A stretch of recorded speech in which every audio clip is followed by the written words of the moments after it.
Oh, this location has also been cordoned off because the Magic Troop members are currently considered prime suspects. The investigation team is still collecting evidence.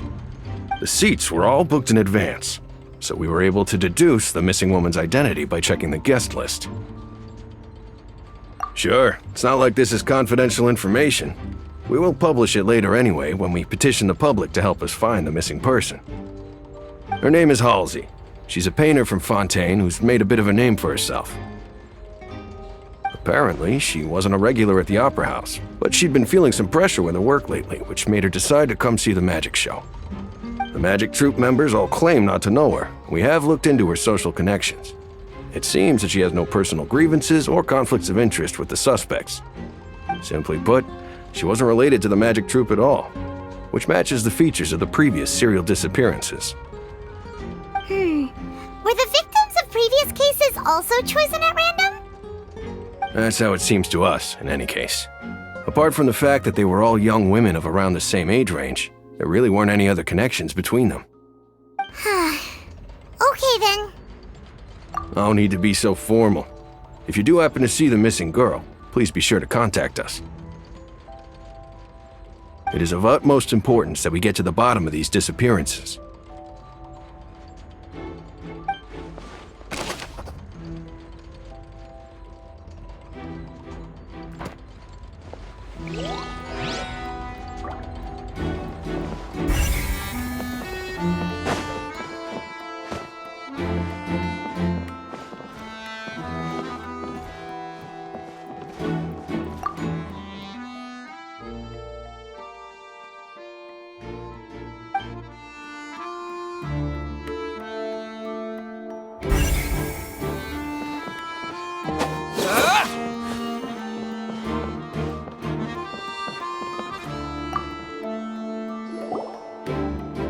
The investigation team has some new findings.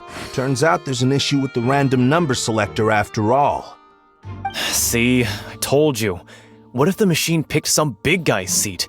You think the murderer would have still made his move then? Sorry to interrupt, but we're helping Linny and Lynette with their side of the investigation. What were you saying about the number selector? There's something wrong with it? You're trying to help them? That'll be a tall order. Linny used the machine to pick a random member of the audience during his performance, right? The lucky girl that later disappeared. Well, we thought there might be a serious problem with the machine, so we had it taken away for further inspection. It turns out that the seat number it picked wasn't random at all. The machine picks that same number every time. I'm sure you already know that you have to make a reservation in advance to get a seat, regardless of whether it's a trial or some performance. In other words, Linny knew who would be sitting where from the very beginning. That much checks out. Linny reserved our seats for us too. Bet you see why I was saying it'd be tough to make a case for Linny. Even though it's bad for Linny's case, Paimon had better write it down.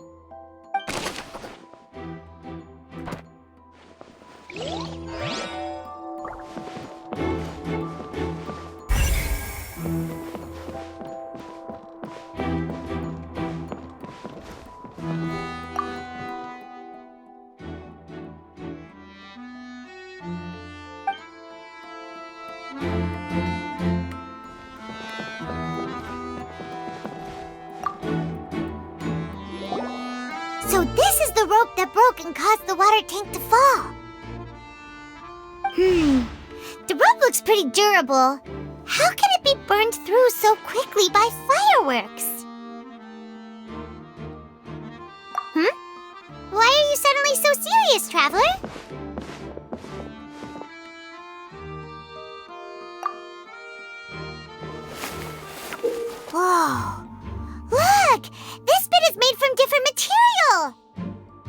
it was burned away, but there's still a little bit of it left.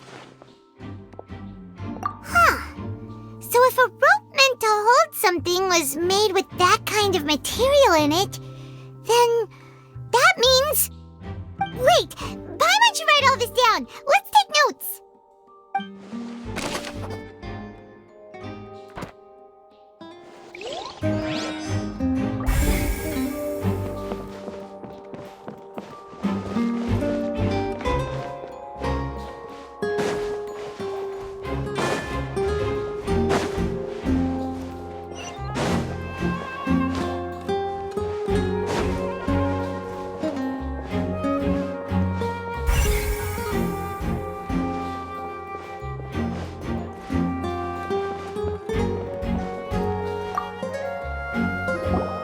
I see that you're investigating the area. Well, it just so happens that I'm interested too. If you find any new and interesting leads, be sure to share them with me, alright? We don't have too many thoughts yet. Then why don't I tell you my hypothesis first? The way I see it. And I'll start it with that loud thud. The thud? Oh, you mean the sound that happened during the countdown? Yes, exactly. It wasn't terribly loud, but I suspect that most people heard it. It's just that everyone was awaiting the results of Linny's trick with bated breath, so no one paid it much mind. But now that the incident has happened, the thud has become an important clue. That makes sense. So, what do you make of it? I'm of the opinion that it may have been the sound of Linny's accomplice, Lynette perhaps, jumping atop the water tank or something like that. And when the pyrotechnics went off, she cut the rope, sending the water tank crashing down. But wasn't the noise we heard too loud for that?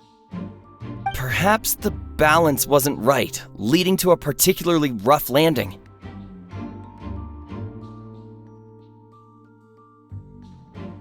Oh, that's true. I suppose I must reconsider. That does remind Paimon, though. What was with that sound?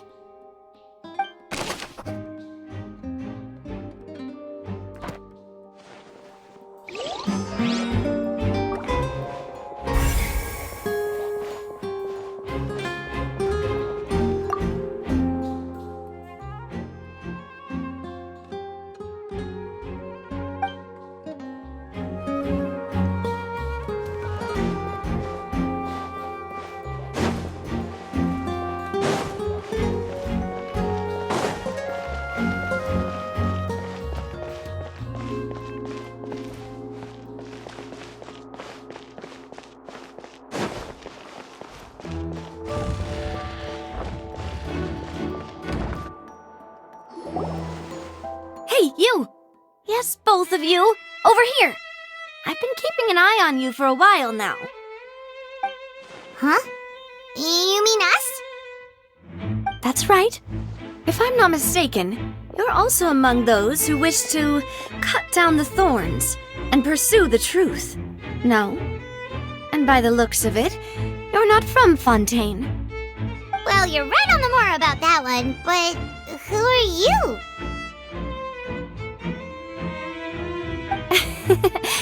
Have you never heard of the Spina di Rosula? From mediating disputes and providing protection to solving conundrums, you name it, Spina di Rosula does it. And I, Navia, have the honor of being its renowned president. Though those who play by our rules call me boss. I'm Silver, her attendant. Pleased to meet you. And I'm Melus. Demoiselle's various daily needs and affairs are under my purview. Huh? Boss? Demoiselle? What gives with the names? Well, I am the second generation president. Melus and the others are still used to my previous title. My apologies, Demoiselle. Should you prefer, boss, I will endeavor to use that instead. No need. You don't have to call me boss. Just Navia is fine. Okay, if you say so. Not that we're members of Spina di Rosula anyway. All merely trifling details. Never mind. Now, back to the situation at hand. That's right. I've always kept an eye on the serial disappearance cases. My interest stems from a matter back from my father's time. Judging from the look of things, I find Linny an unlikely mastermind. Really? We think so too! That's why we're looking for clues now. But how did you come to that conclusion? Intuition, naturally. My unparalleled intuition. Farina sure was quick to point the finger at Linny without any decisive evidence whatsoever, wasn't she? But that's not uncommon for her. If you remember, the Justice had to interrupt her and ask if she was pressing charges just to keep her from getting carried away. Anyway, a trial begins the moment someone levels charges.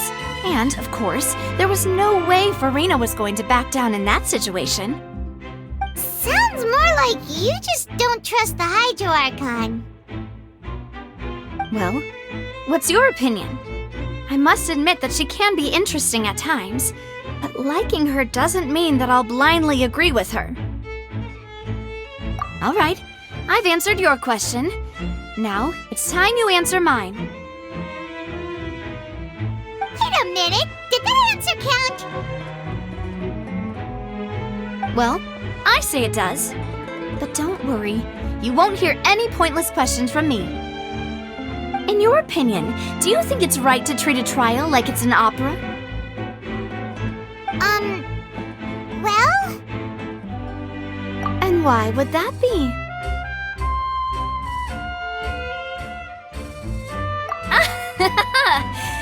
See, Silver and Maloose? I told you they'd be different. Most astute of you, demoiselle. I too think that the traveler's response was most excellent. No matter how wonderful the script or how fervent the audience's expectations may be, the trials that go on stage here must be based in fact. Then if that can be done, boss, then... All right, that's quite enough, Maloose. Anyway, I like your answer. You pass with flying colors. Now, I need to make some preparations, following which our joint investigation shall commence. You two shall be my assistants. Wait! Since when did we become assistants? Oh, well, I can be the assistant, sure. Or your companion, if you like. I'm really not that fussy. That's more like it. Far be it from me to brag, but I believe that Demoiselle's intuition will be instrumental in uncovering the truth. You wish to save a friend from false accusations, and we wish to unravel the disappearances. In this sense, our goals are aligned. You have a point. Huh. You're quite the talker, aren't you, mister? And what about you over there? What do you think? You seem like you've got something on your mind. I have nothing to add. Oh, alrighty then. We'll be making some preparations first. Just be sure to let us know if they start revealing Linny's tricks. Thanks!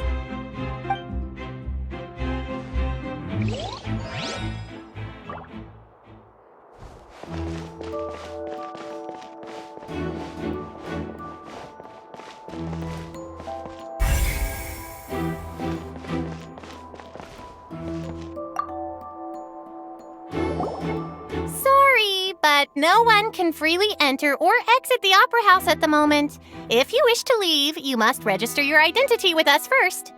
No, we're not leaving. We're representing Linny and Lynette as attorneys, so we're investigating the case.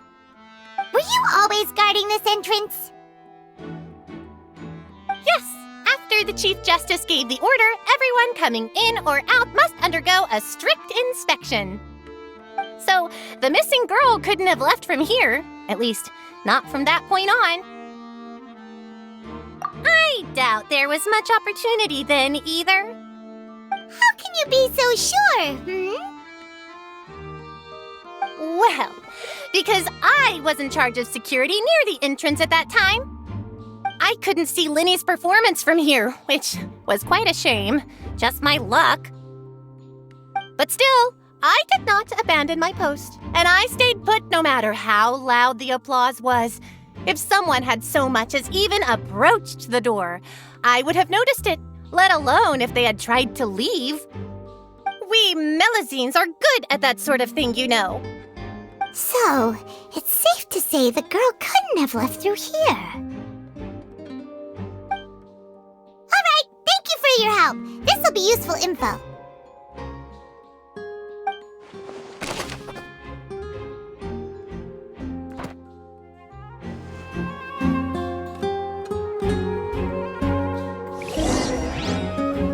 We've checked everything of note here at the performance venue. Paimon wonders how Linny's discussion with the guards is going. Let's go see, shall we?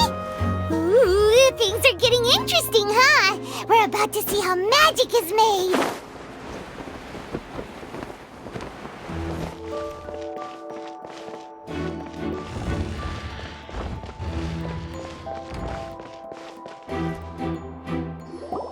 Understood. Then I will be going with you. Just so you're aware, I will be monitoring your actions and making notes as necessary. Very good. Thanks for being so agreeable. I'd pull a rose out of my hat as a gift for you if I could. You may spare the pleasantries. I'm just doing my job. You've arrived. Who's this? Me? I'm Spina di Rosula's guardian angel. If you've got a problem, I've got the firepower. Sorry, I got a little carried away there. Call me Navia. I'm a partner of theirs, and will be helping investigate this whole situation. And these are my companions. Would you mind if they join as well? Fine by me. Oh, new helpers? I would be most grateful.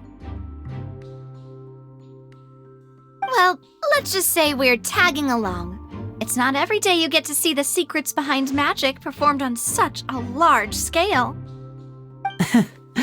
I appreciate your kind interest. Come with me. We'll be heading below stage.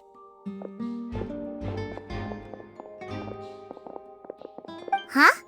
Below stage? Yes, a world of secrets is hidden beneath this magic box, prepared specifically for this switcheroo trick. But before I reveal everything, you should have a look first. Notice anything strange here?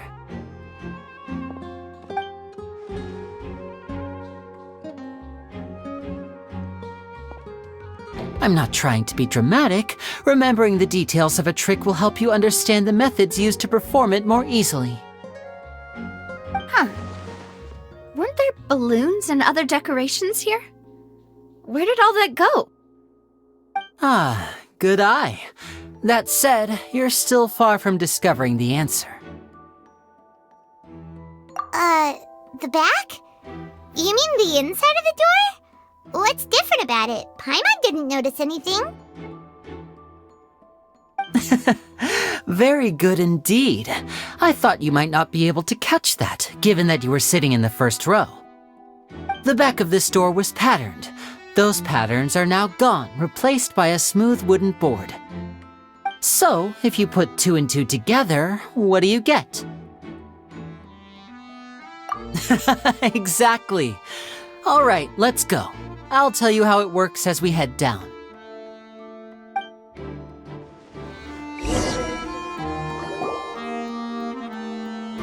Oh, so there was a passageway under the magic box!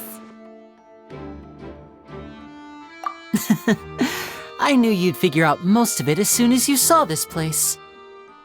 The 2 magic boxes are positioned right above the 2 entrances of the tunnel. See this flatbed trolley? The box with the lucky audience member in it would be shuttled over to the other side using the trolley. This trolley can raise and lower and even rotate, ensuring that the box will face in the right direction. I see. So that's the purpose of the box inside another box. Precisely. The inner box would descend after the audience member was put inside and be moved along the trolley, all while the outer box would remain on stage as if nothing had ever changed. So that's how you did it! Once the box was lowered, the trolley would store some energy through this device here, with which it would complete the rest of the steps. The audience member would only be able to feel some slight movements in the dark, and by the time she walked out, she would already be back on stage. Right! You were talking that whole time, and you even came out for a moment near the end! Ah, yes. A phonograph operated by Lynette was used to achieve that effect. My assistant and I had already scripted our conversation beforehand. When the countdown began, I had already gone to the opposite box via a tunnel using that ladder. And what about Lynette? Where was she? I was in the mezzanine space in the back of the box. Oh, interesting! That's how we were able to coordinate Linny's lines with the assistant. And, by the way, I was the one who walked out of the box at the end. I mean, we are twins. All it takes is a change of clothes and no one can tell who's who. And that's my favorite part of this trick. Only Lynette and I can perform it. So that's how it all worked! Wow! Every detail you revealed was more amazing than the last! Lynette would briefly walk out of the box and then go back in, jumping into the tunnel and escaping before the box on the trolley could finish ascending. And then I walk out of the other box in the audience area, and the trick would be complete. The operative word here being would. But as you saw, Cal was in the box, not our audience member. She, on the other hand, mysteriously vanished. We really don't know how that happened. If not for that interlude, this would have been an astonishing trick. I probably never would have figured out how you pulled it off. And yet, to think that someone was able to use this magic trick to commit a crime. Could we have a look around? I think we can come up with some more leads. This is the scene of the crime, so Linny and Lynette are not permitted to stay here. I'll escort them back up. Yes, of course. No need to be so strict now. I won't disappear into thin air, you know. Thanks, everyone. We're counting on you.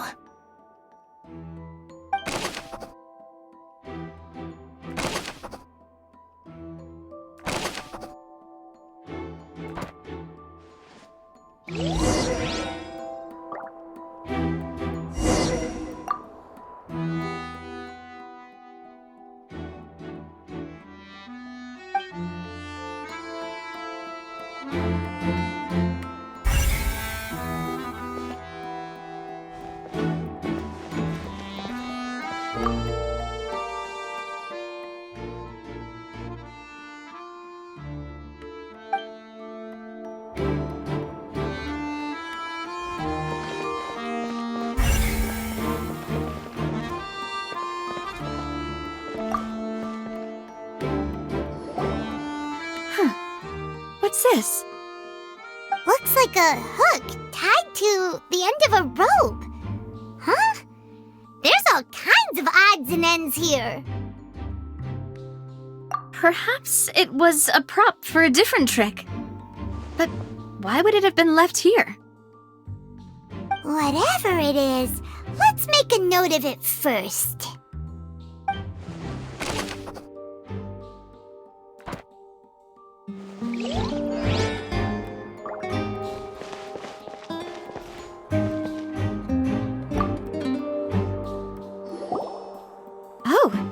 These are the clothes that the lady chosen from the audience was wearing, right? Her clothes are here, but she's nowhere to be found. Right. And do you really need to do that if you're kidnapping them? Ugh, this is so confusing. Paimon doesn't want to be a detective anymore.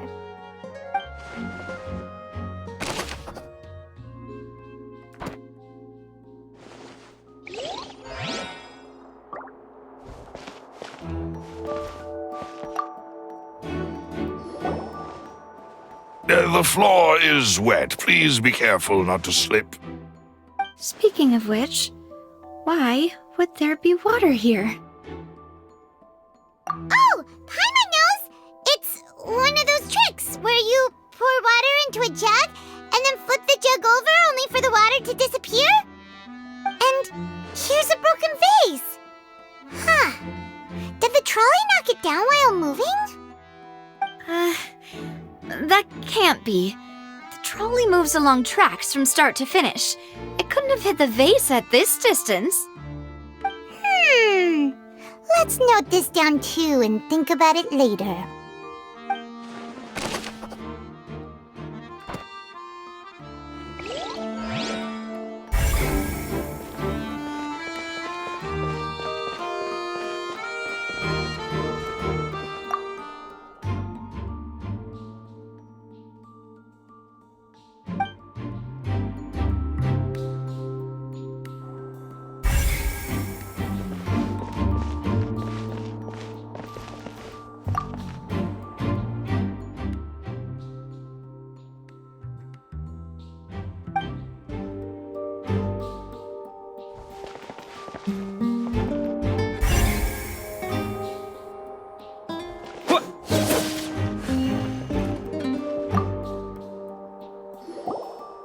What is this place? It seems someone could fit through here. Could this have been the suspect's escape route? Alone, perhaps. But if they had to pull another person with them, the space would be too narrow. But there are no other ways in or out of here. Oh, you're right! Let Paimon write that down.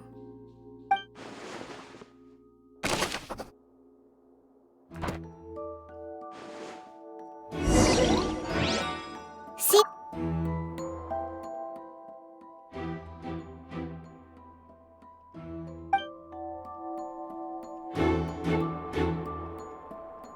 Yes. Let's head back up.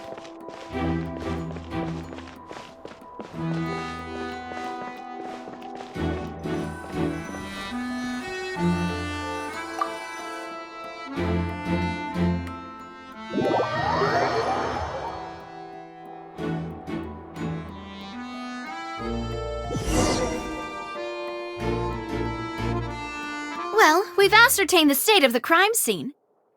Let's find a place to sort out our findings once Malouse returns. Seems to me that there are several things that don't add up here. Apologies for the wait, demoiselle. So, what did the guards say? Did the criminal escape through the vent? They believe the odds of that are very low, since the vent leads to the Opera House's basement. The guards have checked the area carefully. No one left through the basement during the performance or after the incident, and no one was found hiding there. So the tunnels become like a secret chamber then! You know, like the kind you usually see in novels! The plot thickens. Halsey's disappearance and Cowell's death are both quite inexplicable. No wonder Farina was so confident in her accusation. All the current evidence points toward Linny and Lynette.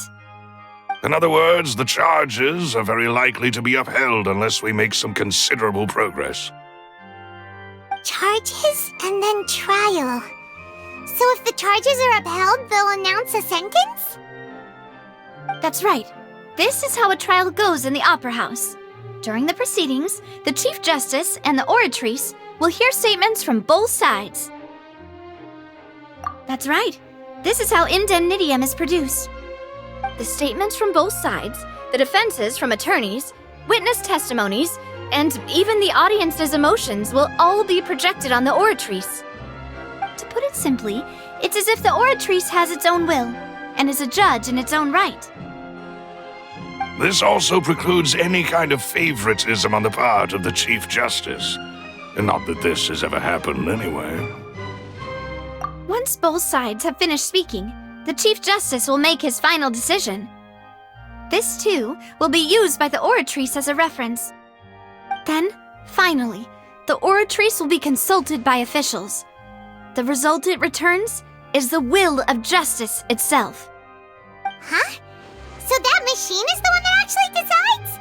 Paimon thought Novelet called the shots. In practice, there is very little difference. Both have always come to the same judgment, which is why people have great faith in the Chief Justice. Ah, yes, the guards also asked me to convey that none of us will be allowed to leave this place before the trial. Huh? Why? Because we've chosen to act as the twins' proxies. That makes us persons related to the case.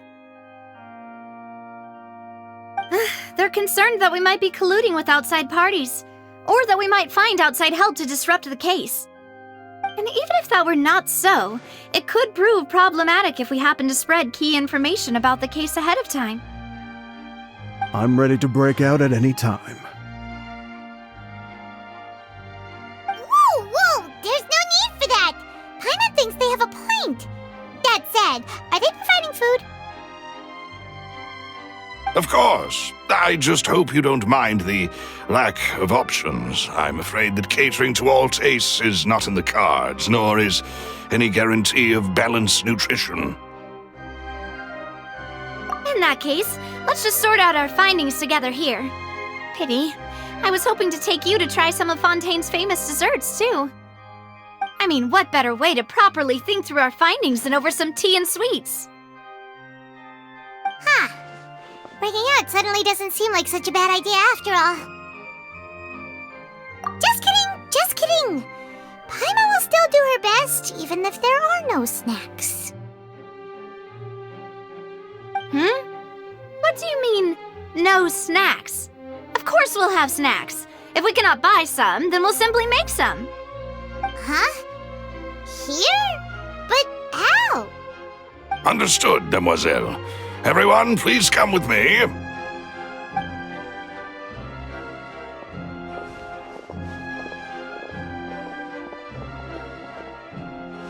Wait, you're carrying a portable stove with you? Yes, I must be prepared to meet the demoiselle's baking needs whenever the fancy strikes her. I have eggs, sugar, and almonds at the ready. Good work, you two. Then I'll get to it. Please sit tight for a moment. You'll get to taste my awesome snacks soon enough. These three are quite the interesting group.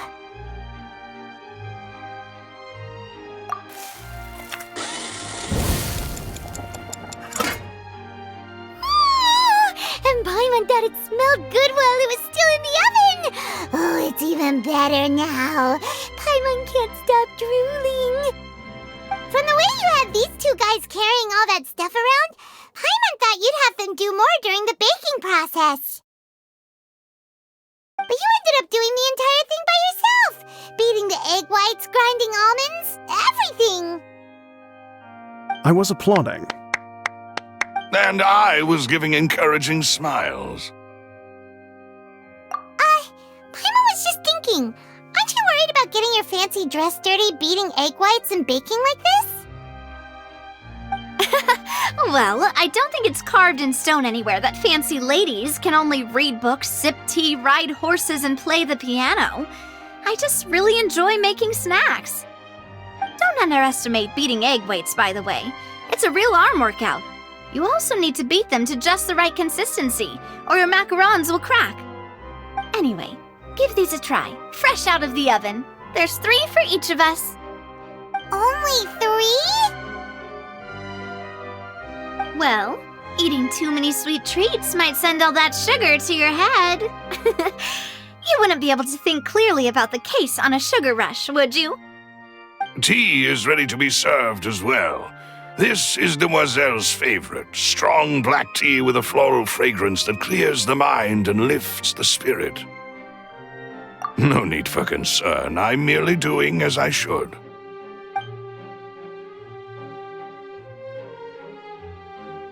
All right then. Down to business. As Paimon mentioned previously, the tunnel seems to be something of a secret chamber. However, we can assume that Linny and Lynette were not alone within it. Some criminal also occupied its sealed confines. The magician twins could have committed the crimes, of course, but they lack any logical motive. Exactly!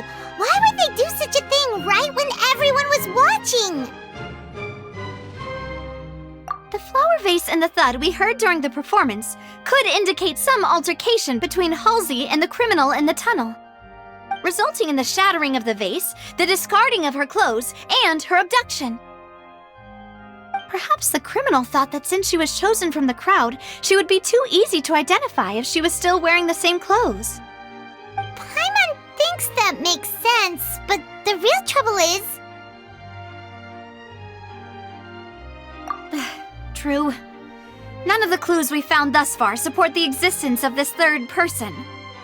But the only people left to consider are both technically victims, whether it's the missing girl, Halsey, or poor Cowl. Huh.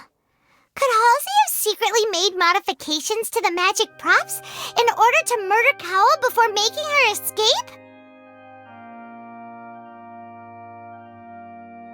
That's right. And even if she had tampered with the setup, she would need to understand the entire trick to pull it off. Nor does she have any motive.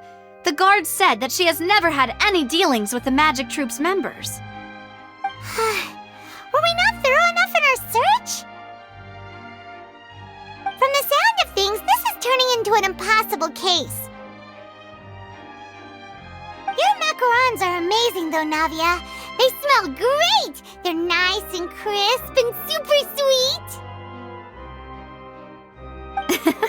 They are my specialty after all. And I see you've already had 5 of them. What? 5? Oh, that can't be right! Paimon only counted 3! Honest! Please don't worry about it. At my age, a few less sweets might actually be a good thing. No! Being greedy is one thing, but Paimon knows how to count. Besides, Paimon knows that if she ate too many, then others wouldn't have enough. Wait, even you don't believe Paimon? How could you? If Paimon ate those 2 extra macarons, then may they turn into stone in her stomach! All right, we get it. Well, I suppose one of us might have gotten too engrossed in our chat and eaten them by mistake. No big deal. Maloose, set up the stove again if you would. Huh? What are you doing? Making sure everyone gets 3 macarons, of course. Exactly. We don't want to trouble you. As you wish, demoiselle. And I have the egg, sugar, and almonds. Well, this really is your hobby, huh?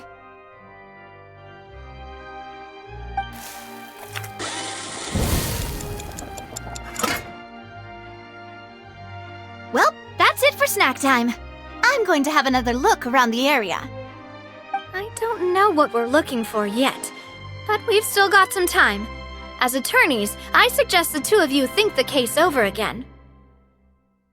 It would be awkward if you got all tongue-tied on stage during the trial. All right, thanks for your help and for the snacks. It was nothing. A small task for the Spina di Rosula.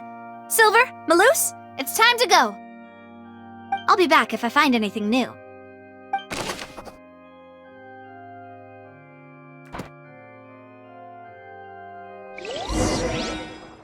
All right, it's time to put our heads together. We've got to get our defense ready for the trial. Oh, it's probably gonna be a long and difficult case. There's no point in worrying about that now. We just need to prepare. Here, take Paimon's notes. They should help you review the situation.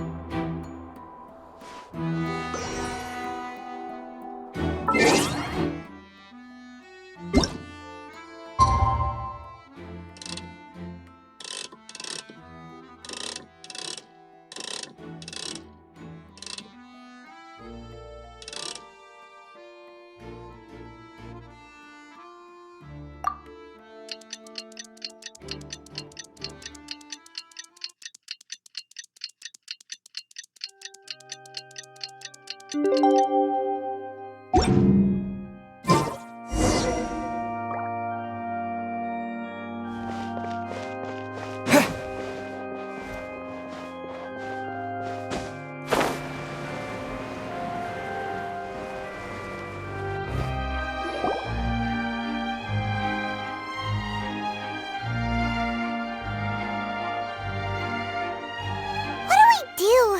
whole situation is so confusing.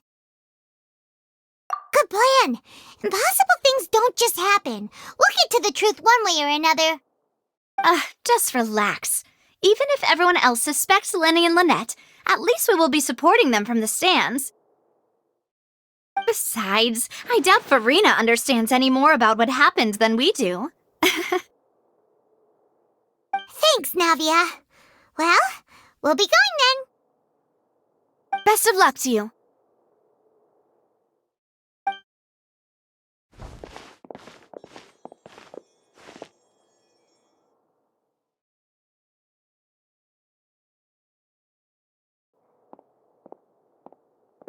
Ah, finally, you're back. Well, how did your investigation go? To be honest, you might be disappointed.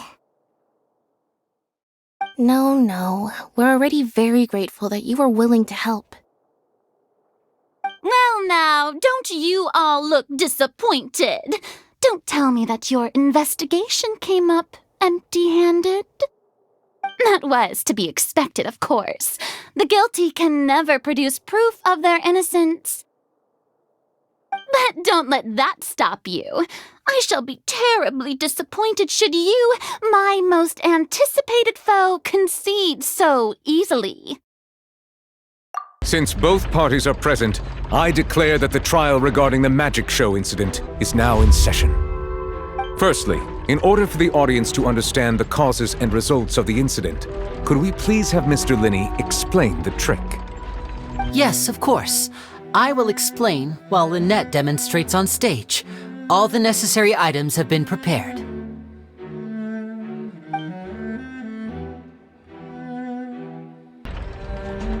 Thank you, Mr. Linney.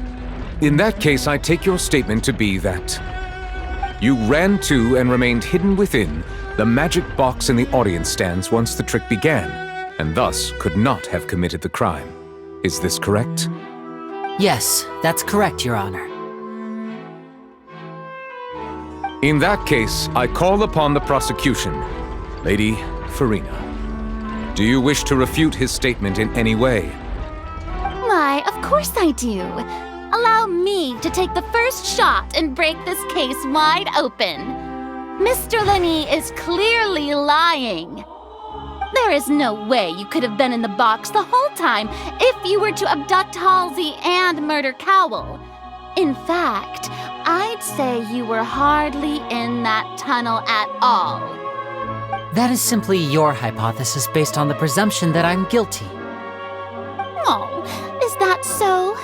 And if I may ask, what did you hear while you were inside your box? The roaring countdown of the crowd, of course. That's how I kept track of the time and built anticipation for the finale. And you didn't hear anything else at all?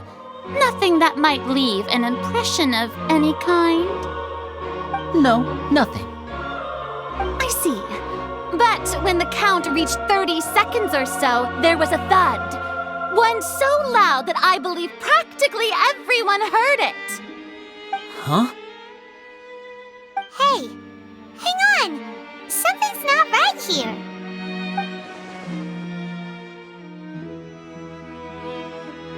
Yeah, I'm sure he could have heard a noise that loud from inside the box. I was right by the box and I definitely heard the thud. Look at those scales. Could those mean... Well then, ladies and gentlemen, allow me to use the words of the magician himself. You never know what can happen in the blink of an eye. Indeed, it seems his alibi can also collapse in the blink of an eye. Of course, I have armed myself to do far more than smash your alibi. Confidence cannot go unfounded, and my foundations are rock solid. Tell me, aren't you and Lynette actually from the House of the Hearth? The House of the Hearth?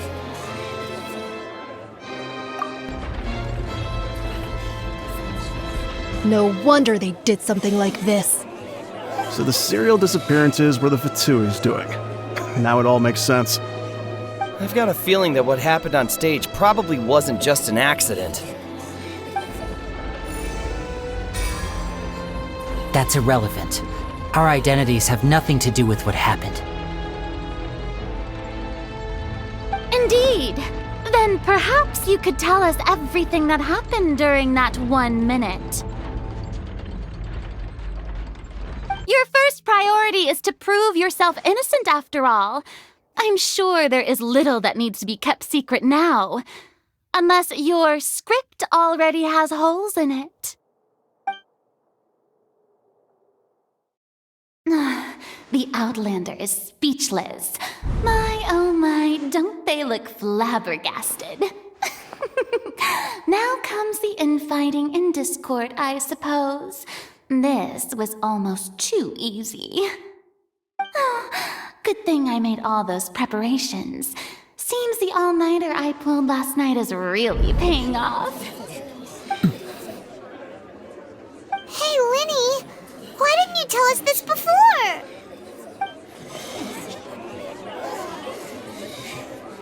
Order! Order! Mr. Linney, allow me to re-establish the facts. Lady Farina has raised 2 points. First, when the thud was heard in the Opera House, you were neither in the box nor the tunnel. Second, you and Ms. Lynette are both members of the House of the Hearth. Are these claims true?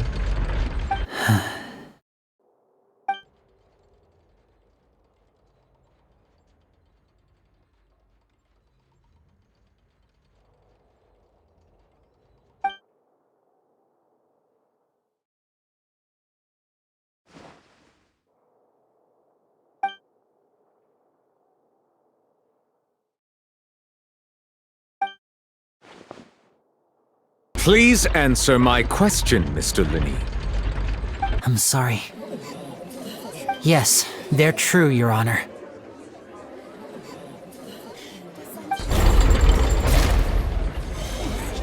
I knew it! Well, that's it. We might as well move on to the sentencing already. What should we do now? Granted.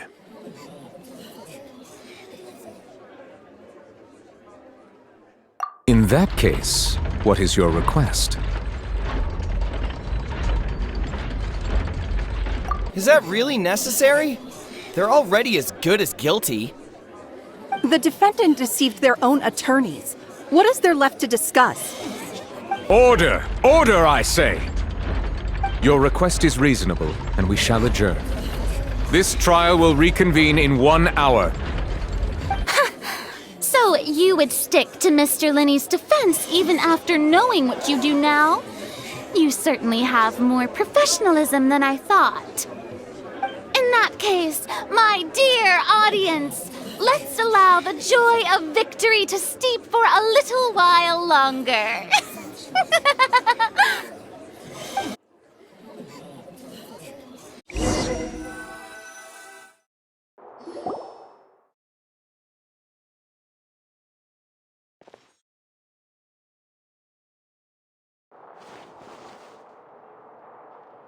Well, this is awkward.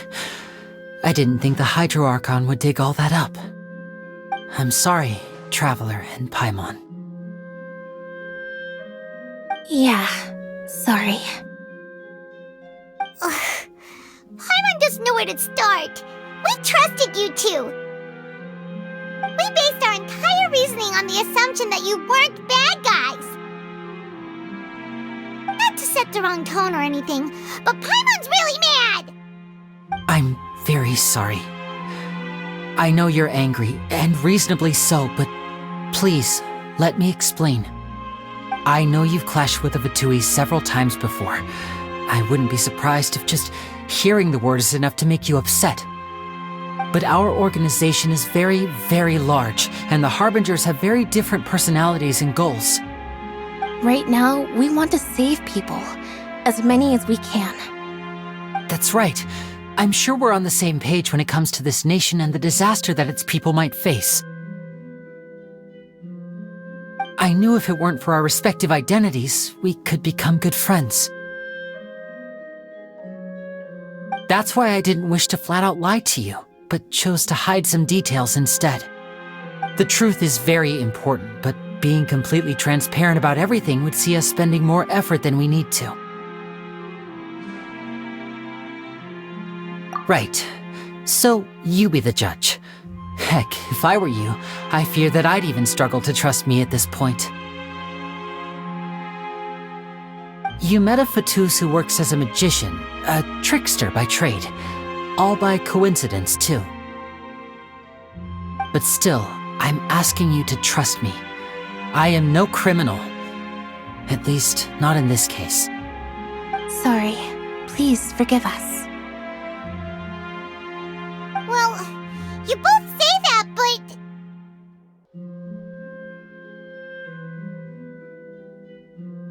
Right, let's hear your answer first, and no lies now!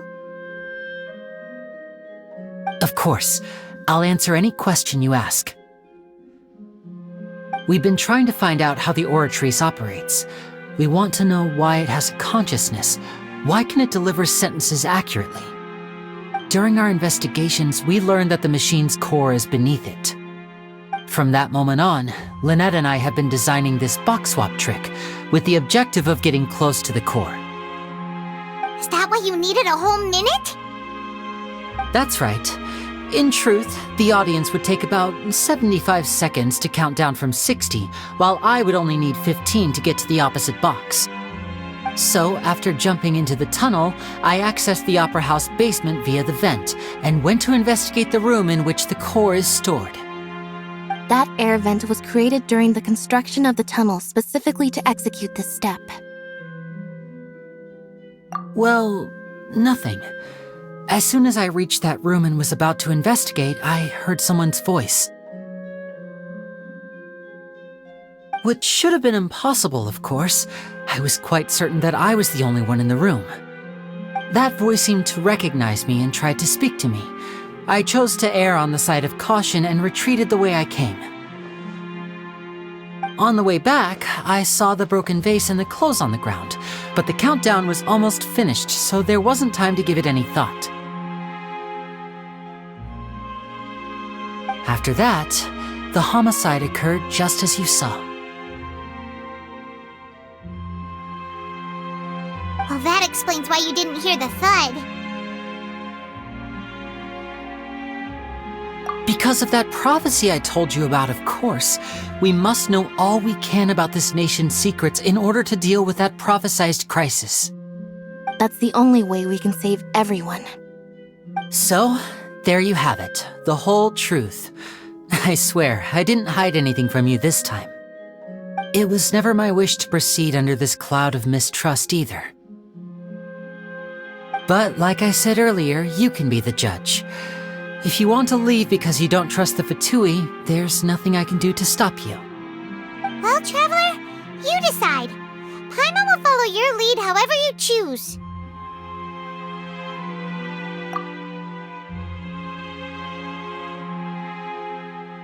Okay, thank you. Thanks for giving us a chance. The current problem is that the scales are tipped pretty badly against you two. If we want to refute the Hydro Archon's accusations, we're gonna need a seriously watertight defense. Huh?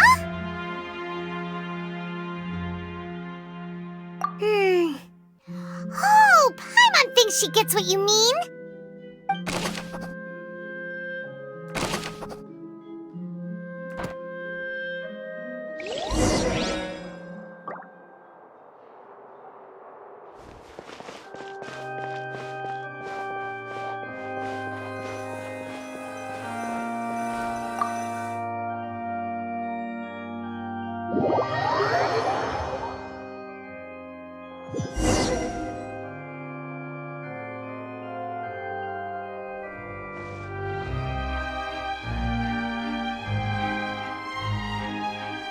Both parties have returned to their positions. Let us continue the trial. When last we left off, Mr. Linney acknowledged the new evidence presented by Lady Farina as fact. Therefore, Lady Farina may continue stating her reconstruction of the events. That took long enough. Now then, if everyone would lend me their attention. At this stage, let's revisit that scene from Linney's perspective.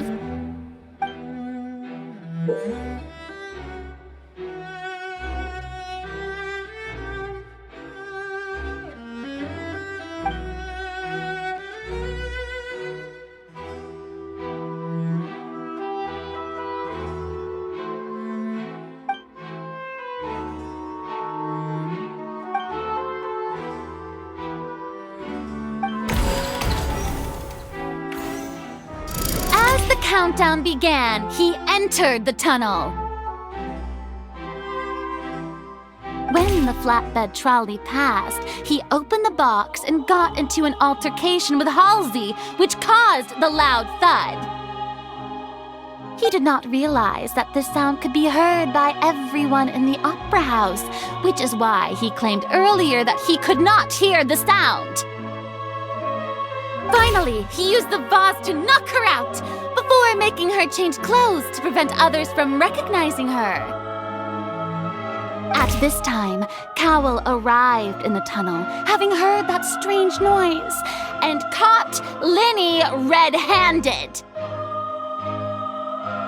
So Linney proceeded to knock him out too before stuffing him into that box. Afterward, Linney passed the unconscious Halsey to his accomplice through the magic box in the audience stands, before operating the devices such that Cowell's death would be ruled an accident. And there you have it.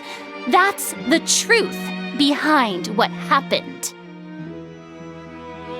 Does the defendant's side have any objections to Lady Farina's description of the events?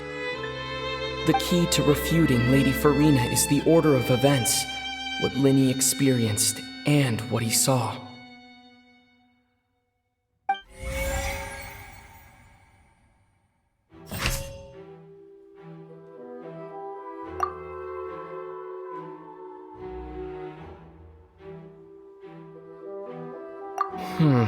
Seems this won't produce a particularly effective rebuttal.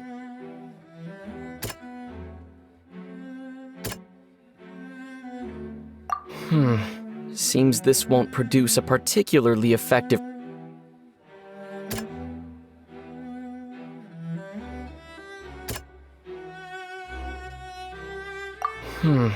Seems this won't produce a particularly effective rebuttal. Seems this... Seems this won't produce a particularly effective rebuttal.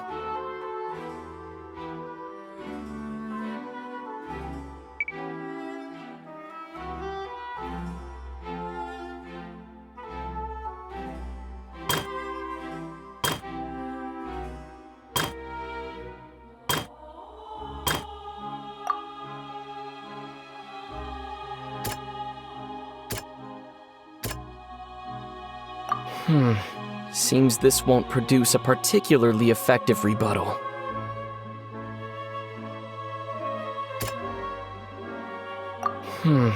Seems this won't produce a particularly effective rebuttal.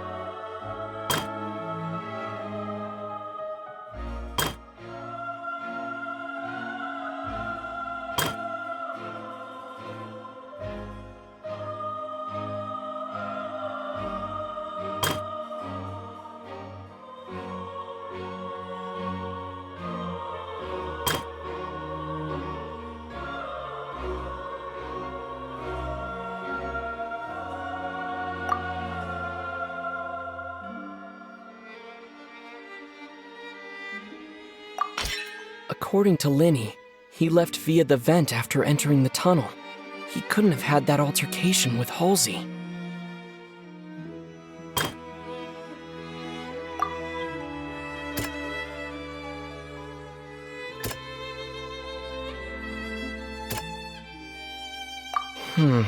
Seems this won't produce a particularly effective rebuttal.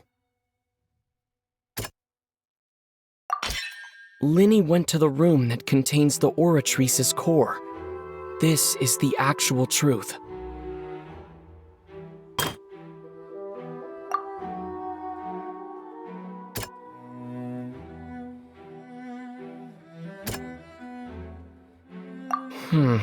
Seems this won't produce a particularly effective rebuttal. Linny did not take part in the underground altercation. He only witnessed traces of the aftermath. Attention! Ace Detective Paimon has something to say! When the countdown started, Linny did indeed go into the tunnel. But he immediately used a vent to access the Opera House basement, which is where the underground core of the Oratrice is stored. Once he reached that area, he heard a voice in what should have been an empty room. Since he felt something was amiss, he returned immediately. The crime scene had already developed by the time he reached the tunnel again, and in order to complete the magic trick, he did not remain there for any length of time. Finally, he reached the surface, and that was when the accident happened from his point of view. Therefore, he's innocent!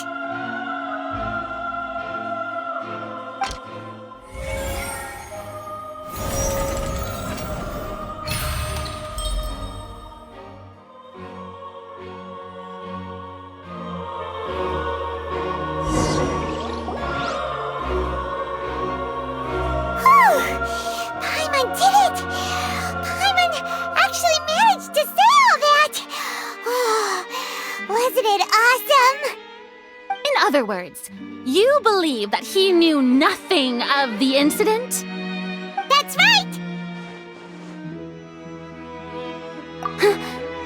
My reasoning?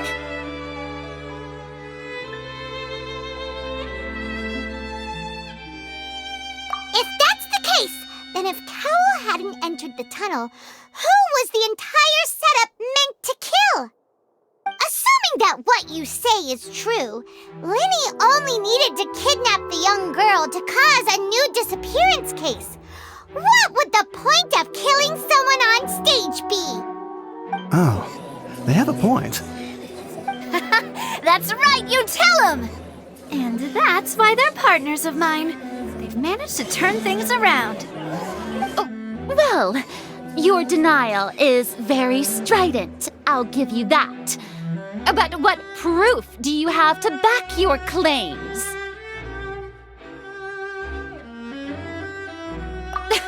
Of course I do. If he had been in the magic box the whole time, how could he have not heard that sound? Why do you ask? You're saying that he wasn't?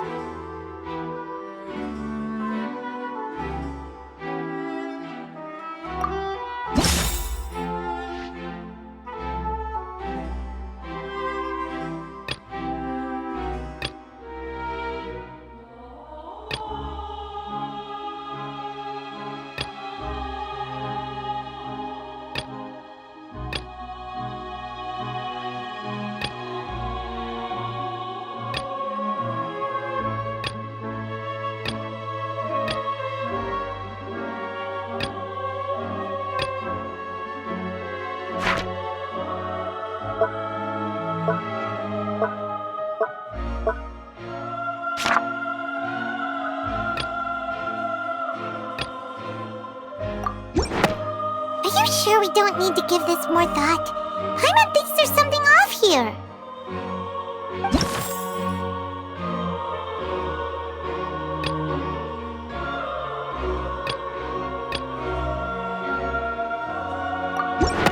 Are you sure sure we don't need to give this more thought. Paimon thinks there's something off here. That's right! Linny wasn't in the box or in the tunnel. That's why he didn't hear anything strange during the performance. This means that when the crime happened, Linny had already entered the basement via the vent. The same clue you used to disprove his alibi has now become the best proof! Ha ha! How do you like that? Well played. To think you'd use such logic. Well then, if it wasn't Linny who committed the crimes, then who was it?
The deceased's name is Cowell, Linny's assistant.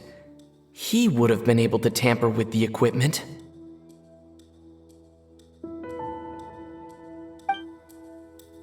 Could there have been a third person involved?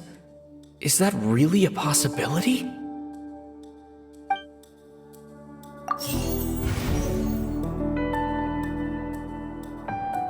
Halsey is the missing person and an ordinary audience member. Or did she have her own scheme all along?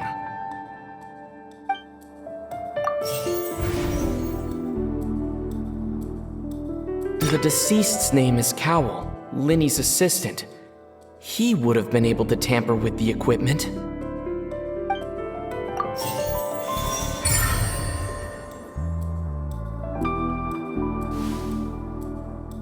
Huh? That can't be right. Are you serious? The killer was, in fact, Cowell, the deceased! Oh, is that so? How interesting! Let's hear your reasoning then. What I must do next is recreate the truth. What Cowell did, and how he went from would-be perpetrator to victim. No one entered or left the Opera House through its entrances, so where would the criminal have wanted to take Halsey? The deceased's name is Cowell, Linny's assistant. He would have been able to tamper with the equipment.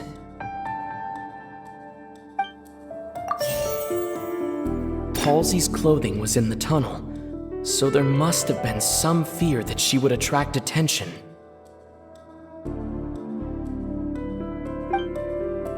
The sound we heard may have come from a clash between the missing Halsey and the criminal. Linny was not in the tunnel at that moment, which gave our criminal ample time. It would have been tough for both people to fit into that vent. They would likely have bumped into Linny as well.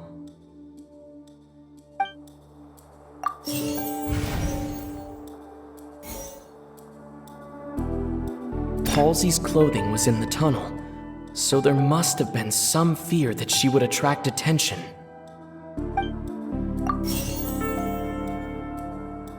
The deceased's name is Cowell, Linny's assistant. He would have been able to tamper with the equipment. No one entered or left the Opera House through its entrances.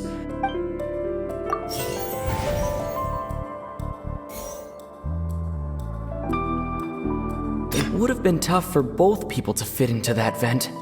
They would likely have bumped into Linny as well.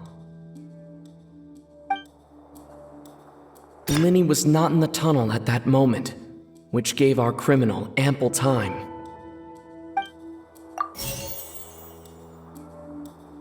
Linny was not in the tunnel at that moment.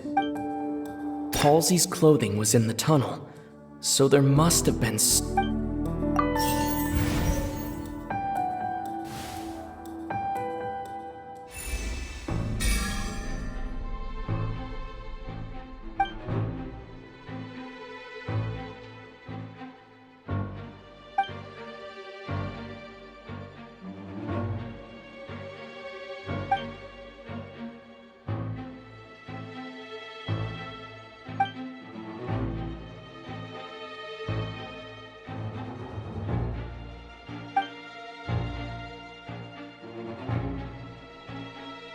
What's wrong, Traveler?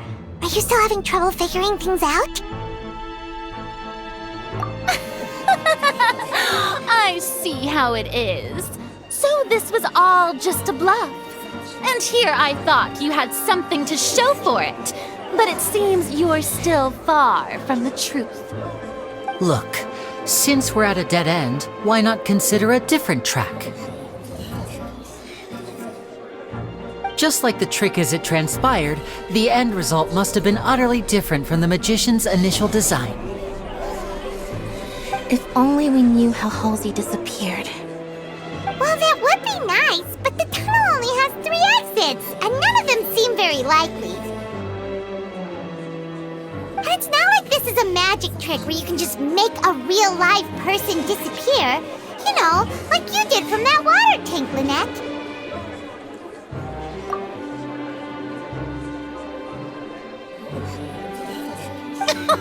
Excuse my interruption, dear opponents, but do you not see that the crowd is growing impatient?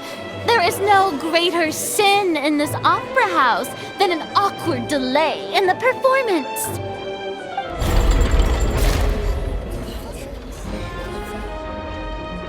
If the defense is unable to make further effective arguments, we will move on to the next stage of the trial. Linny was not in the tunnel at that moment, which gave our criminal ample time. The sound we heard may have come from a clash between the missing Halsey and the criminal. The deceased's name is Cowell, Linny's assistant. He would have been able to tamper with the equipment. No one entered or left the Opera House through its entrance. The vase was not broken by chance. It was used to cover important evidence. The water!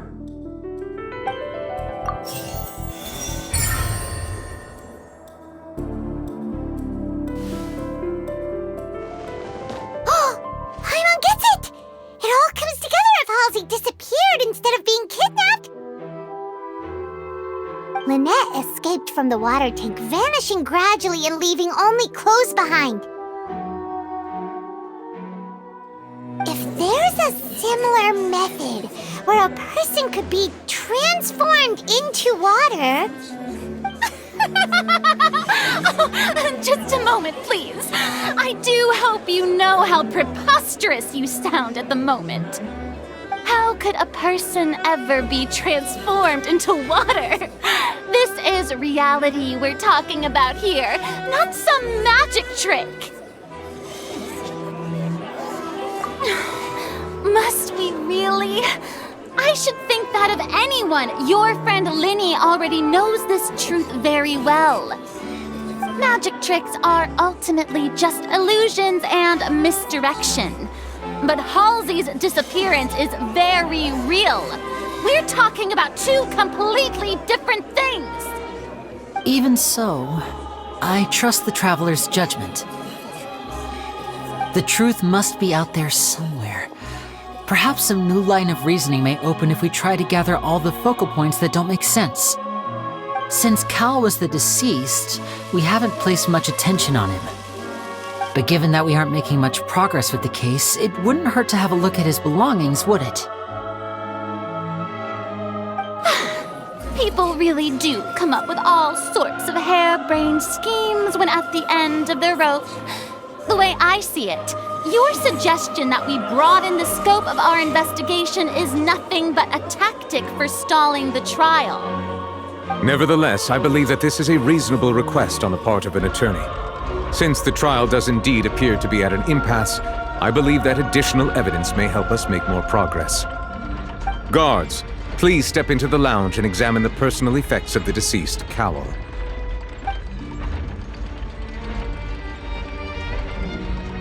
We are still examining the items, but we have already made critical progress that we feel must be shared with everyone post-haste.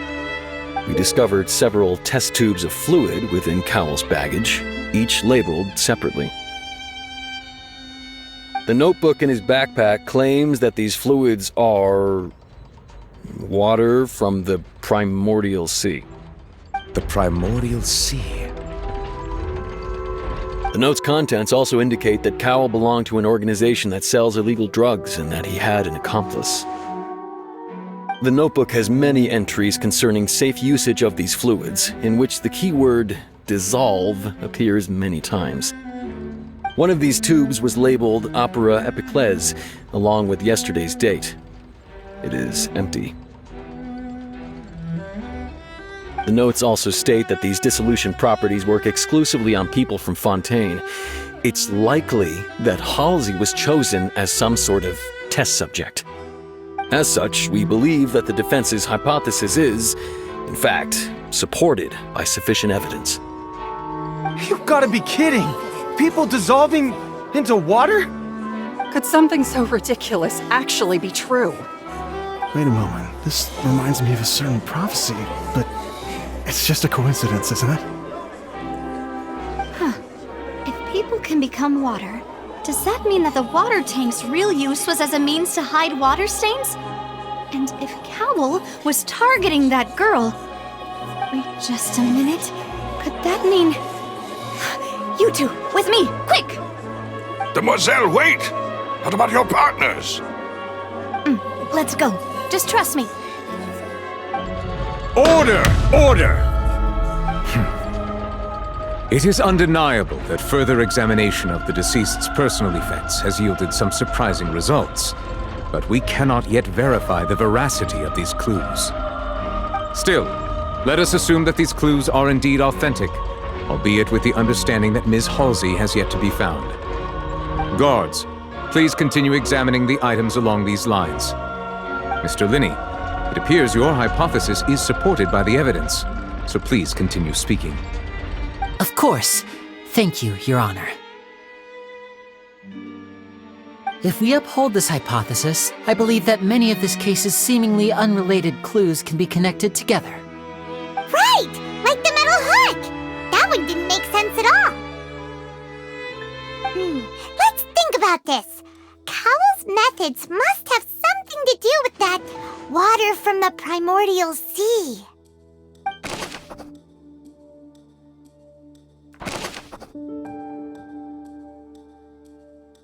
The rope that held the water tank up was lit by the fireworks and snapped. As such, the focus here is on the water and not the tank. Now it seems like the hook rope was not meant for another magic trick, but was instead some form of triggering mechanism. The water from the primordial sea should already have been prepped before Halsey entered the magic box. Lynette was in the magic box on stage the entire time. Did she have something to do with this? I remember there was something else within the inner layer of that box. The deceased's name is Cowell, Linny's assistant.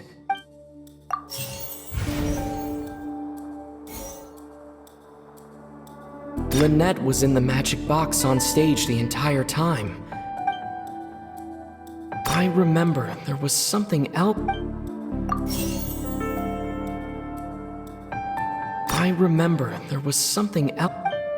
Lynette was in the magic box on stage. The rope that held the water tank up was lit by the...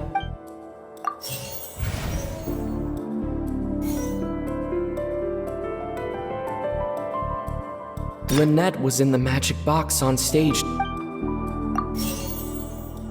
I remember there was something else within the inner...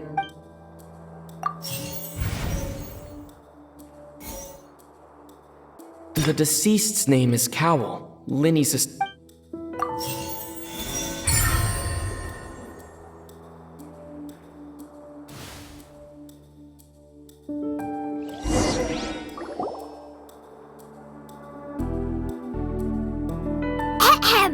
It's Ace Detective Paimon's time to shine again!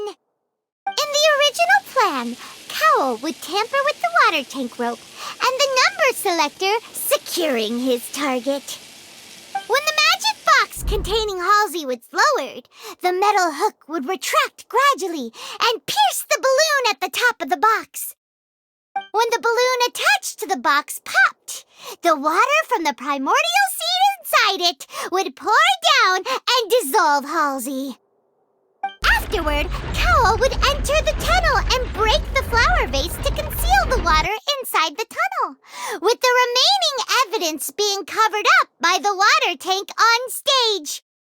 But he encountered something unexpected in the tunnel and wound up being fatally hit by the same water tank he meant to use to cover his tracks.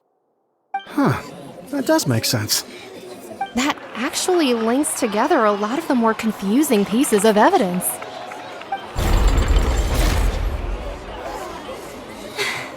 Oh dear, what do I do? Even I think they sound convincing now. Have I falsely accused an innocent person? What a humiliation. Now, it seems like the only point of contention remaining is the exact circumstances that led to Cal's death. His notes mentioned he had an accomplice who could be related to the situation. On that note, the guards have just contacted me indicating that they uncovered new evidence. I shall now invite him on stage to share it with us. Thank you, Your Honor. We were just inspecting the luggage of the other people involved in this case. And we found an identical sample of the water from the primordial sea among Linny's personal effects. What? That can't be. Oh, I see. Well, how wonderfully comedic to have your own counterattack only to come back and wound you. Does this not clear all doubt? My dear citizens, my loyal audience, allow me to present my reasoning and bring this performance to a swift close. Linny did not need to take part in the dissolution of the young woman at all. Indeed, he did leave the scene via the vent.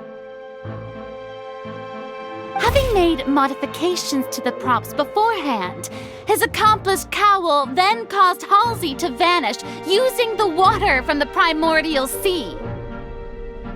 But upon his return, in cruel avarice, Linny desired sole credit and prepared to do away with his partner in crime.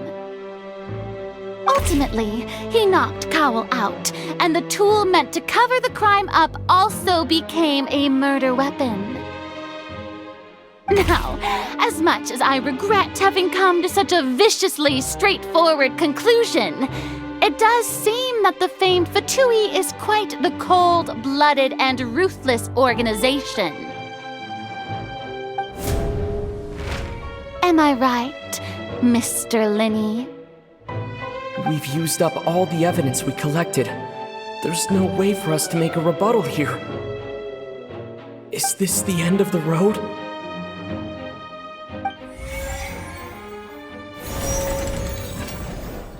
Oh no! Paimon can't think of anything either.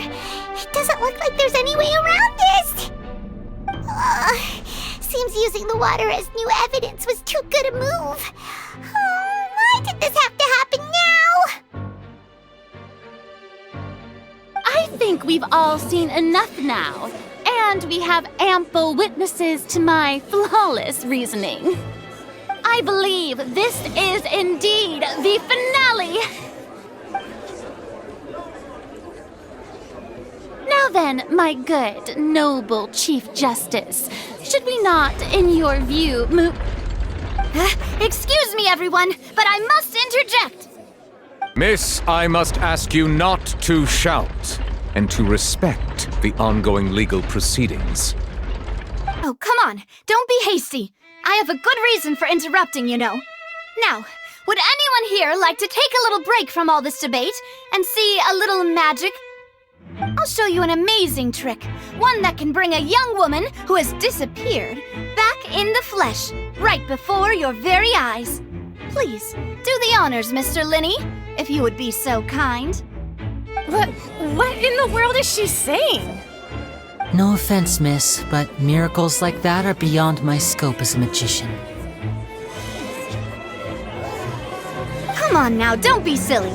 Magic is all about misdirection, isn't it? It often conceals the truth while presenting a fascinating illusion. But once everyone believes the illusion, can't magic reveal the truth to them once again? And wouldn't such a trick be the most marvelous finale to today's performance? Come on, Linny and Lynette, give it another go. Don't worry, Spina di Rosula has made the necessary arrangements on your behalf. But as the magic makers and stars of the show, I think I should leave the final performance to you. I understand.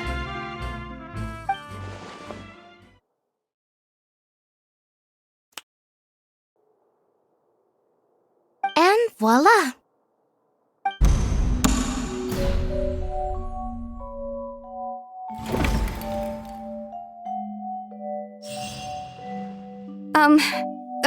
Sorry for the interruption. Wait, isn't that Halsey? So the whole thing about people dissolving wasn't true after all? To be clear, I'm only here because this person told me that if I testified, the merit of doing so would lessen my sentence. I was hiding outside this room listening to the proceedings because I was afraid that I would be the one put on trial. I was just feeling happy that no one had noticed me, and then before I knew it, she caught me. That'll teach you to underestimate us three. Where should I begin? I'm sorry. I'm the one who killed Cowell. I admit it. What? Why? Firstly, my name isn't Halsey. It's Lillian, and I'm originally from Mondstadt. I heard that Linny's show was gonna be a real thriller, but I missed the chance to buy a ticket, so I stole one. That's how I make a living. I steal stuff here and there, and I'd never been caught before. But I was noticed at the harbor a few days ago, and I barely got away. Linny was the one who caught me in the act. Hey, no wonder you look familiar. So you were the thief! Liddy even mentioned that you were pretty skilled. Well, and I thought that would have been the end of it, but then the number selector chose me. He even mentioned the Fortress of Meripede. That's a prison, isn't it? So you can imagine how shocked I was. I thought he was onto me for sure. So I played along with the show while looking for an opening to flee, but then I got water poured on me for no reason, and then someone jumped into the tunnel to nab me. I wasn't going to take that lying down, so I knocked him out and stuffed him into the box. There was nowhere to run from there, though, so I had to change my clothes and hide in a box containing performance costumes. I slipped out after the first guard arrived at the scene and continued hiding inside the opera house. Can a person even hide in there? But I swear I didn't know that the water tank would fall down. Really, I swear it. Had I known that, I wouldn't have put him in the magic box. I may be a thief, but I'm no killer. Well, that makes everything pretty clear now, doesn't it?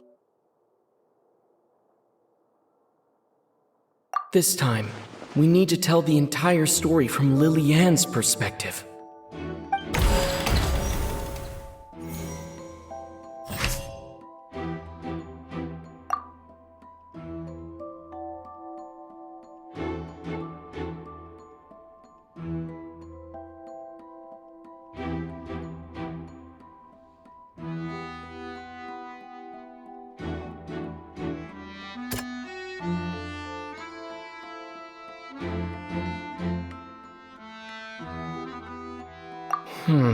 Seems this won't produce a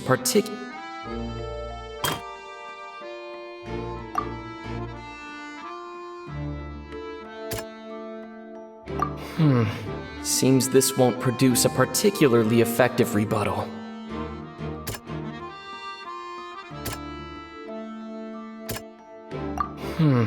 Seems this won't produce a particularly effective rebuttal. Seems this won't produce a The strange sound wasn't from a fight. It was Lily-Ann's attempt to break out when she was frightened.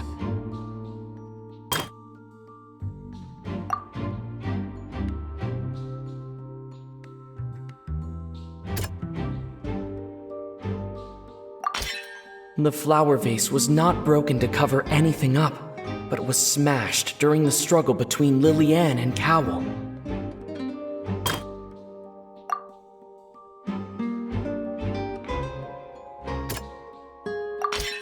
Lily-Ann was afraid that she would be recognized if she left, so she changed clothes and hid, biding her time.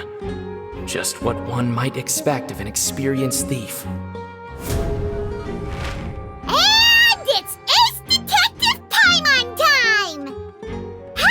Selected out of the blue, Lily-Ann panicked. Her panic only intensified after she entered the tunnel and had water poured on her head. So she kicked the door open, producing the thud we all heard.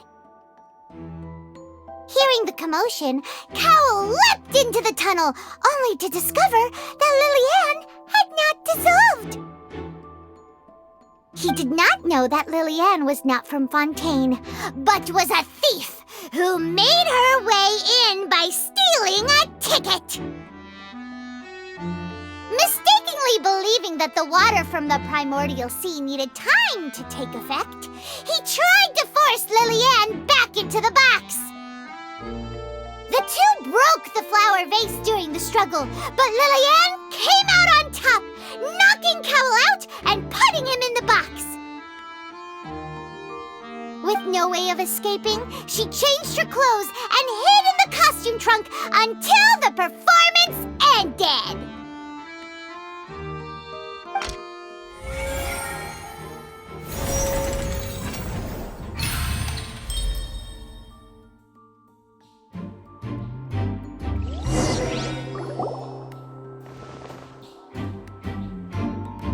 She knew that she would have to go through guard inspection if she tried to leave afterward. So, she has been trapped in the Opera House these last 2 days. She had already become desperately hungry by the time we were chatting over macarons. So, she swiped 2 of them right under our noses. Talk about a sneaky thief. At this point, all the events that happened in the tunnel have now come to light. Ah, so that's the whole story.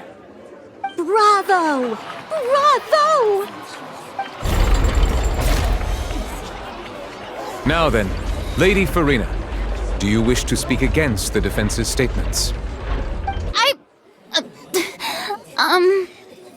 Please answer the question, Lady Farina. Also, if I may add, the trial has not yet ended. As such, I request that the prosecution not leave the room before the proceedings have concluded. What, are you reading my mind now? No, I have no further arguments. I admit defeat. But really, could you at least have left me with some dignity? Wow, look at that! She's like a deflated balloon now. If there are no objections, then as the Chief Justice of Fontaine, I shall once again repeat the full sequence of events. The actual perpetrator of the serial disappearances, Cowell, selected his next victim from the audience reservation list. With some modifications to the selector, he could ensure that the pre-selected young woman would be chosen. To cover up any evidence while committing the deed, Cowell thought of allowing the water tank to fall, which would conceal the water left behind after the young woman was dissolved. He also tampered with the rope suspending the water tank, using the fireworks at the end of the performance to cause the tank to drop and hide the watermarks. He poured the water from the primordial sea into a balloon during the preparation of the magic box and stuck it to the box's lid. Finally, he passed the prepared hook on a rope through the gap in the magic box's door when bringing the young woman to said box. When the magic trick officially began, the box containing the woman was lowered into the tunnel, tightening the hook rope and bursting the balloon containing the water. If all had gone to plan, the young woman would be dissolved at this time.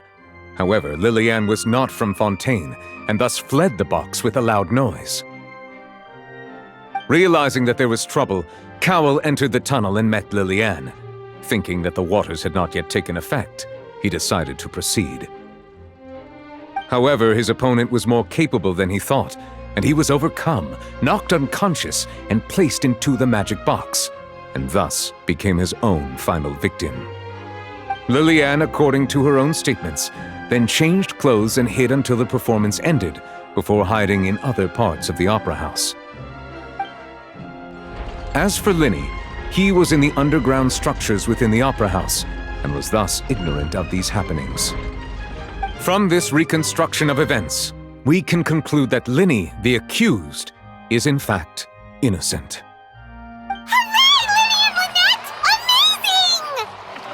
While there is much in Linny and Lillian's conduct that should still be investigated separately, this case, at least, can be handed over to the Oratrice to make the final decision.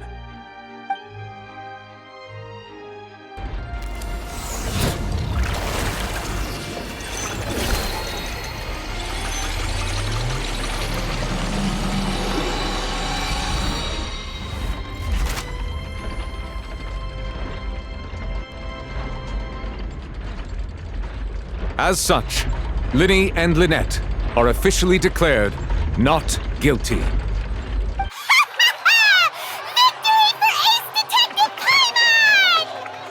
Great work, partners. Thank you all. Thank you so much. Next, I think we deserve an explanation, Guard Vaughn. How did you find the water from the primordial sea in Linny's baggage? Right! Your discovery caused me to make a serious mistake, you know. Or was that not a discovery, but false evidence that you dared to bring before this court?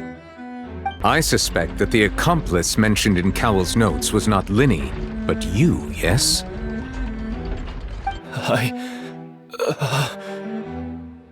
I'm sure you know what you must do to lessen your sentence. Speak quickly! Unless you want to earn yourself a one-way ticket to Coupon Town. I was just following orders. We were supposed to place blame for the serial disappearances onto Linny, and thus cause suspicion to fall on the Fatui. The higher-ups said this was the best opportunity to do so. And now that your plan has fallen through, and the secrets of the water have been revealed, you have become a liability to said higher-ups, yes? Therefore, you would be wise to tell everything you know and seek the protection of the guards. Yes, I'll tell you everything I know. Our boss discovered that the water can cause people to dissolve.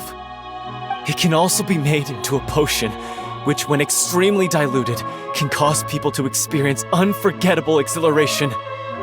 We've been in this business for a while now, and have made decent more off it. The disappearances were also the boss's idea. I mean, this is the boss we're talking about. The...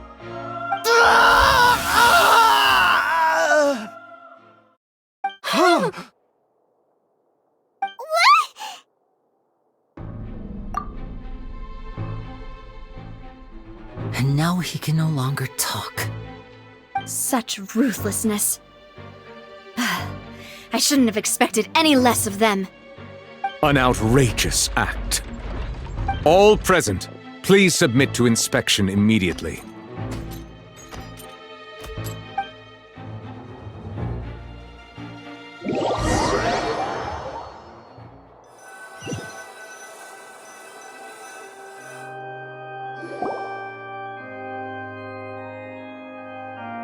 So, we're just going back now?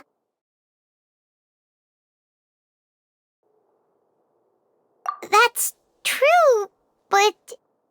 Traveler, Paimon! Please wait. Lenny... I know you may not want to speak to me right now. Maybe you don't even want to look at me. But still, let me thank you again for defending me to the end, even after you learned that I'm a member of the Fatui.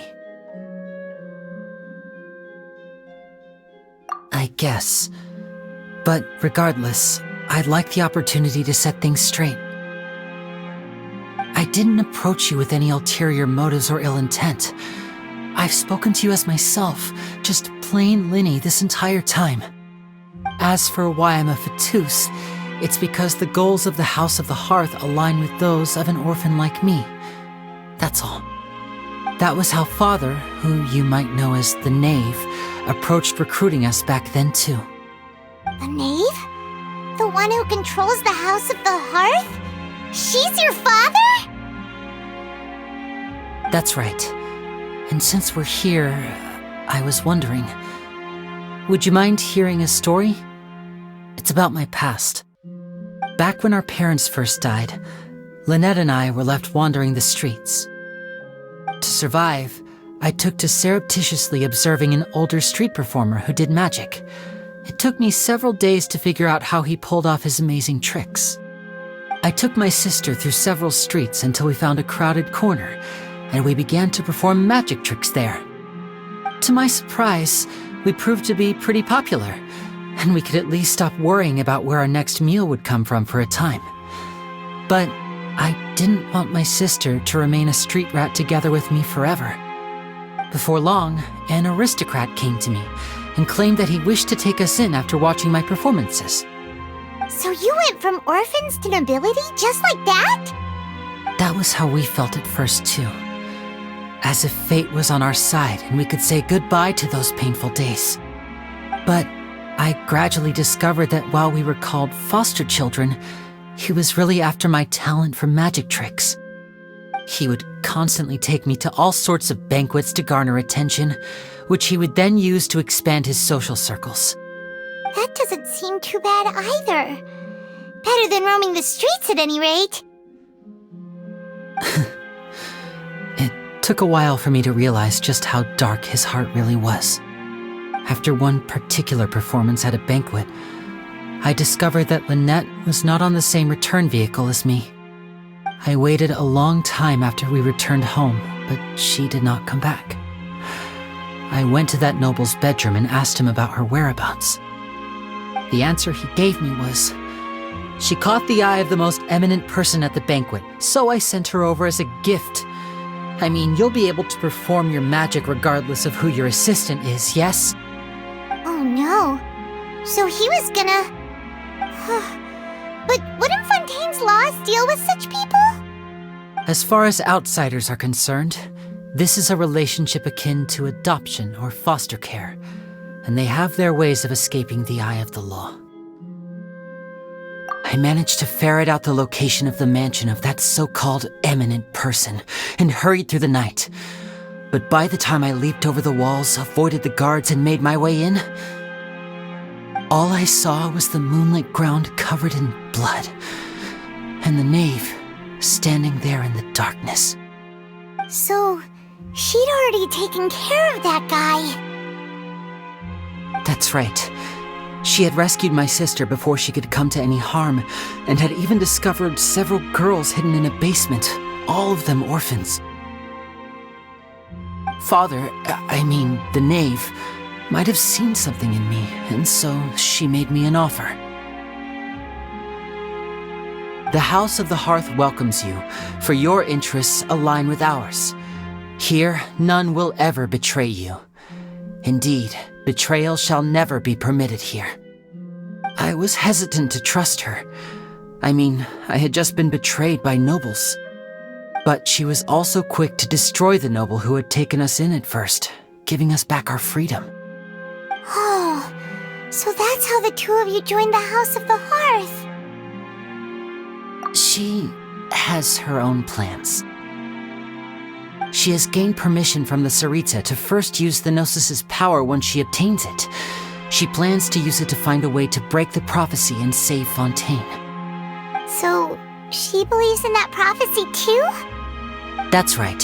The whole House of the Hearth is currently working to combat that crisis. Today's case has also proven that people from Fontaine can indeed dissolve into some sort of water, thus further supporting the prophecy. All of us house members here, Lady Arlecchino herself included, are from Fontaine. We won't give up on defending our homeland.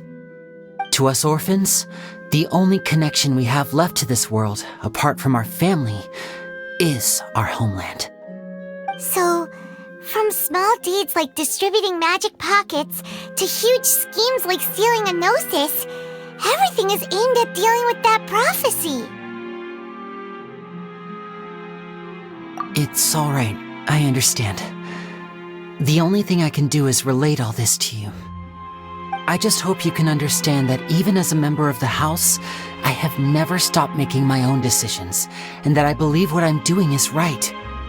If you should need anything at all in the future, feel free to find me. I will do my best to help you, as plain Linny.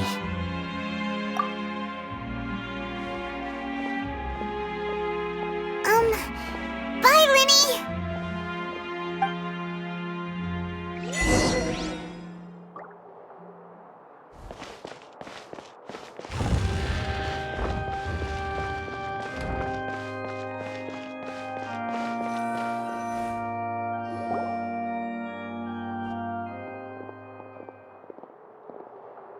Hey there! What was with the disappearing act you pulled right as the trial ended? Were you looking for us, Navia? Well, this whole thing isn't exactly over, is it? I do feel that we're getting closer to solving the serial disappearances case, though. Don't you think so, too? Huh? What's wrong, my dear partner? Besides, are you sure we're the ones who can crack a case that's been cold for decades now? And given that there's new evidence from the trial, there should be a trail of breadcrumbs for the Hydro Archon's people to follow now, right? Ah. I see. Well, I won't lie. I'm a little shocked to hear that from you. But I suppose you are just travelers who have only arrived in Fontaine after all. Sorry. I might have been too presumptuous.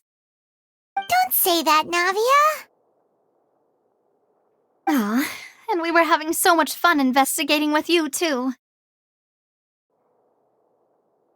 It was like having new waters flowing into a stagnant mire, causing new hope to spring forth, and the reflection in the murk to become clearer. Sorry about that. I'm a bit prone to nostalgia. Don't mind me. Wait, shall we have a farewell meal? You know, to commemorate our time as partners? Huh? Do we really need to get that formal? Well, guess you really did treat us as partners, huh? Well, I'd just like to have a proper ending to every important memory. That way there are no regrets later. Anyway, it would just be a meal, so it shouldn't take up too much of your time.